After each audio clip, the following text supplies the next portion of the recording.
ഞാൻ ചുമ്മാ ചോദിച്ചതാ പോവാറുണ്ടോന്ന്. ഞങ്ങളിടയ്ക്ക് പോയി കാണാറുണ്ടേ. നിങ്ങളെങ്ങാനും പോവാറുണ്ടോന്ന് അറിയാൻ ചോദിച്ചതാ. ഞാൻ ഒരു ചേച്ചിയുടെ ലൈവ് പോയി കാണാറുണ്ട്. ചുമ്മാ കുറെ നേരം നോക്കിയിരിക്കും. എന്ത് രസാ ചപ്പാത്തി പരത്തുന്നത് കാണാൻ വെച്ചിട്ടാ. അങ്ങനെ നല്ല വട്ടത്തിൽ എന്ത് രസത്തിലായിരുന്നിട്ട് പരത്തുന്നത്. നമ്മളൊക്കെ പരത്തി കഴിഞ്ഞാൽ ഇന്ത്യയുടെ ഭൂപടം പോലെയാ. തെക്കും വടക്കൊക്കെ പോയിരിക്കും. അവരെത്ര സ്പീഡില്ല ചപ്പാത്തി ഉണ്ടാക്കലും. ഒരു ഇത്തിരി പോന്നൊക്കെ ഉണ്ടാ മതി അവർക്ക് ചപ്പാത്തി കുഴയ്ക്കാൻ. ഇവിടെ വലിയ അണ്ടാവ് എടുക്കണം നമ്മള്. ഞാൻ പോയിട്ട് എന്തു കാണിക്കാനാ, ഭാഷ അറിയില്ലത്. കാണിക്കൊന്നും വേണ്ട അവിടെ ഒന്നും പോയിട്ട്. ചുമ്മാ പോയി നിന്ന് നോക്കാലോ, വായി നോക്കാലോ.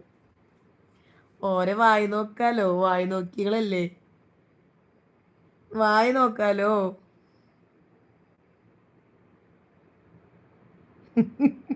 അല്ലാണ്ട് ഒന്നും കാണിക്കണ്ട.